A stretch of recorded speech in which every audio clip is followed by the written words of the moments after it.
मेरे प्यारे देशवासियों, हमारे पास 75 साल का अनुभव है। हमने 75 साल में कई सारी सिद्धियां भी प्राप्त की हैं। हमने 75 साल के अनुभव में नए सपने भी संजोए हैं, नए संकल्प भी लिए। लेकिन अमृतकाल के लिए हमारे मानव संसाधन का ऑप्टिमम आउटकम कैसे हो, हमारी प्राकृतिक संपदा का ऑप्टिमम आउटकम कैसे हो, इस लक्ष्य को लेकर के हमें चलना है।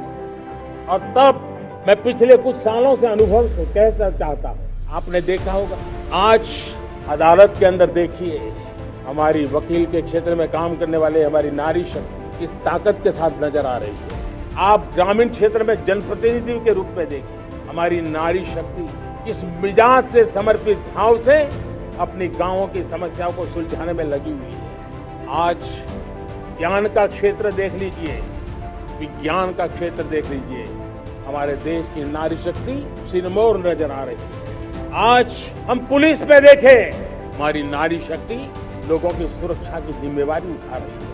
हम जीवन के हर क्षेत्र में देखें, खेलकूद का मैदान देखें या युद्ध की भूमि देखें, भारत की नारी शक्ति एक नए सामर्थ्य, नए विश्वास के साथ आगे आ रही है। मैं इसको भारत की 75 साल की जो यात्रा में जो योगदान है, उसमें अब कई गुना योगदान आने वाले 25 साल में मैं मेरी नारी शक्ति का देख रहा हूं, मेरी माताओं बहनों का, मेरी बेटियों का देख रहा हूं। और इसलिए ये सारे हिसाब किताब से ऊपर है, सारे आपके पैरामीटर से अतिरिक्त है।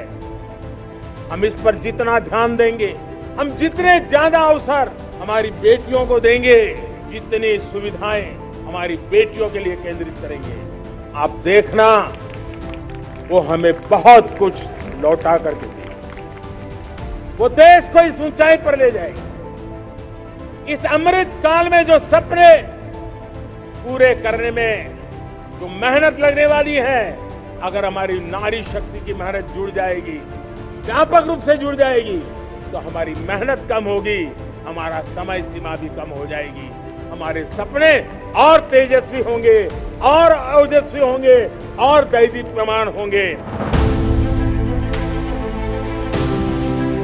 साथियों, जिन बहनों को उनके सपनों को, आकांक्षाओं को सीमित कर दिया गया था, आज वे राष्ट्र निर्माण में अपनी भूमिका का विस्तार कर रही है। आज गांव देहात में नए नए अवसर बन रहे हैं, नए नए पद बने हैं, और लाखों की संख्या में बैंक सखी, कृषि सखी, पशु सखी, मत्स्य सखी और सर्विस सेक्टर से जुड़ी दीदियां गांवों में सेवाएं दे रही है। ये दीदियां स्वास्थ्य से लेकर डिजिटल इंडिया तक देश के राष्ट्रीय अभियानों को नई गति दे रही है। प्रधानमंत्री ग्रामीण डिजिटल साक्षरता अभियान को चलाने वाली 50% से अधिक महिलाएं और 50% से अधिक लाभार्थी भी महिलाएं हैं। सफलताओं की ये श्रृंखला ही नारी शक्ति पर मेरे भरोसे को और ज्यादा मजबूत करती है।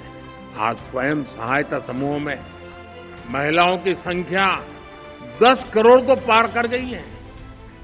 बीते 10 वर्षों में हमारी सरकार ने सेल्फ हेल्प ग्रुप का विस्तार ही नहीं किया, बल्कि 98% समूहों के बैंक अकाउंट भी खुलवाए हैं। यानी करीब करीब 100% हमारी सरकार ने समूहों को मिलने वाली मदद भी 20 लाख रुपए तक बढ़ा दी है।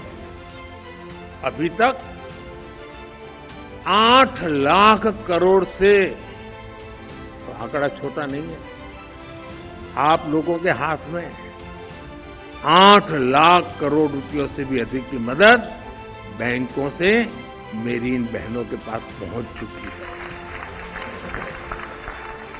इतना पैसा सीधा सीधा गांव में पहुंचा है, बहनों के पास पहुंचा है। और बहनों का स्वभाव होता है, सबसे बड़ा गुण होता है बचत।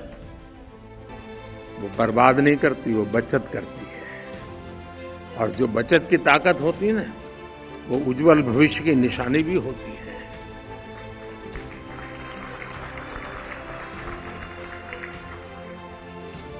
और मैं जब भी इन दीदियों से बात करता हूं, ऐसी ऐसी नई नई चीजें मुझे बताती है, वो उनका आत्मविश्वास बताता है। यानी सामान्य मानवी कल्पना नहीं कर सकता है। और जो इतने बड़े स्तर पर गांव में आजकल जो सड़कें बनी हैं, हाईवे बने हैं, इसका लाभ भी इन समूहों को हुआ है। अब लखपति दीदियां अपने उत्पादों को शहर में जाकर आसानी से बेच पा रही है। बेहतर कनेक्टिविटी की वजह से शहर के लोग भी अब गांव में जाकर इन समूहों से सीधी खरीद करने लगे हैं। ऐसे ही कारणों से बीते 5 वर्षों में सेल्फ हेल्प ग्रुप के सदस्यों की आय में 3 गुना की वृद्धि हुई है। हमने स्वच्छ भारत अभियान चलाया, उसका सबसे बड़ा फायदा देश की बेटियों को, हमारी माताओं बहनों को हुआ। उन्हें खुले में शौच से छुटकारा मिला। स्कूलों में बनाए गए शौचालयों के कारण और बेटियों के लिए अलग शौचालयों के कारण बेटियों का ड्रॉप आउट रेट कम हुआ। हमने आर्मी स्कूल के साथ साथ सेना में तमाम पदों को महिलाओं के लिए खोल दिया। हमने महिला सुरक्षा पर कड़े कानून बनाए।